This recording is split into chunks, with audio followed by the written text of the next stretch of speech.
आज हम आपको लेकर चलेंगे एक ऐसे मुस्लिम मुल्क की जानिब जिसने दौलत और शान के पैमाने बदल रखे हैं। नाम है रियासत कतर। ये वो रियासत है जिसे कुछ लोग सऊदी अरब और दुबई से भी ज्यादा अमीर करार देते हैं। एक ऐसी सरजमीन जो तवानाई के ज़खायर की बदौलत हमेशा मालियत की बुलंद तरीन सतह पर कायम रहेगी। सरकारी नाम स्टेट ऑफ कतर है और ये मशरक़ औसत के महफूज तरीन ममालिक में शुमार होता है। यहाँ कुल आबादी तकरीबन 3 मिलियन अफराद के करीब है, मगर हैरान कुन बात यह है कि इसमें से सिर्फ 10% आबादी असली कतरी शहरी हैं। बाकी तमाम अफराद मुहाजिरीन हैं जो दुनिया के मुख्तलिफ खित्तों से आए हैं। तारकीन वतन में हिंदुस्तानियों की अक्सरियत नुमाया है। वो मजमूई आबादी का लगभग 28% बनते हैं, जबकि पाकिस्तान के शहरी भी बड़ी तादाद में यहाँ रहते और कारोबार करते हैं।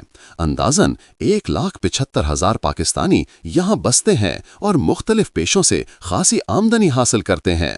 कतर का कुल रकबा 11,610 मुरब्बा किलोमीटर है और आबादी की गुंजाइश के लिहाज से यहाँ औसतन 269 अफराद फी मुरब्बा किलोमीटर रहते हैं। एक और काबिल ज़िक्र हकीकत यह है कि तकरीबन 96% आबादी शहरी इलाकों में बसती है, जबकि देही इलाकों में आबाद रहने वालों की निस्बत बहुत कम है, महज 2%। ये मुआशरती साख्त मुल्क की शहरी तर्ज ज़िंदगी और जदीद इंफ्रास्ट्रक्चर की वाज़ेह अक्कास है। कतर एक मुग़लिया तर्ज हुकूमत यानी बादशाहत पर कायम है। इसका मौजूदा हुक्मरान शेख तमीम बिन हमद आल सानी है, जो तारीख़ पैदाइश 3 जून 1980 के मालिक हैं। 2013 में तख्त नशीन होने के बाद उन्होंने मुल्की पॉलिसियाँ, खेलों और बैनुल-अक़वामी ताल्लुक़ात में नुमायाँ पेशरफ्त कराई। शेख अज़ीम कतर एक खेलों के शौकीन हुक्मरान के तौर पर जाने जाते हैं और यही मुल्क 2022 में फीफा वर्ल्ड कप की मेज़बानी भी कर चुका है, जो आलमी सतह पर इसकी शोहरत का अहम सबब बना। शाही ख़ानदान और इसकी ज़िंदगी का अंदाज़ अशराफिया की मिसाल है। शेख कतर के घरों, शाहाना रिहाइशों और अय्याशी के पैमाने का अंदाज़ा लगाना मुश्किल है। बाज़ तख़मीनों के मुताबिक उनकी ज़ाती दौलत अरबों डॉलर के करीब शुमार की जाती है।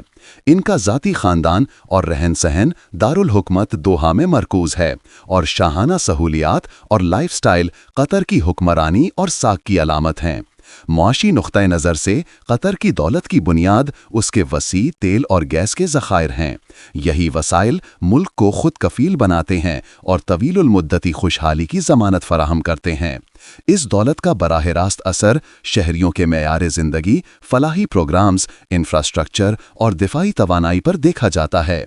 यही वजह है कि कतर ने अपनी सिक्योरिटी और दिफा को मजबूत बनाने में खातिर खास सरमायाकारी की है। कतर की मुआशी कामयाबी का समर ये निकला कि यहाँ गुर्बत नज़दीक नापैद है।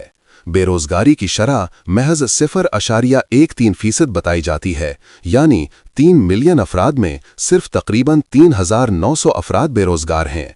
ये नुक्ता आलमी पैमाने पर भी काबिल ज़िक्र है और कतर को कम से कम बेरोज़गारी वाले ममालिक की फहरिस्त में सर फहरिस्त रखता है। मुल्क के इक़्तिसादी ढांचा तारकीन वतन को वसी रोज़गार के मौक़े फराहम करता है। भारतीय और पाकिस्तानी कम्यूनिटियाँ मुख्तलिफ कारोबार और ख़िदमात के शोबों में नुमाया किरदार अदा करती हैं और अपनी मेहनत से अच्छी आमदनी कमाती हैं। शहरी आबादी की कसरत, शाही इमदाद और आलमी मंडियों में तेल और गैस की मांग मिलकर इस मुल्क की माईशत को महफूज और मुस्तक़बिल के लिए ताबनाक बनाती हैं। आखिर में ये कहना बजा होगा कि कतर की मालियत, शाहाना ज़िंदगी और कम बेरोज़गारी, ये तीनों अनासर मिलकर इसे एक मुनफरिद, महफूज और देरपा खुशहाल रियासत बनाते हैं।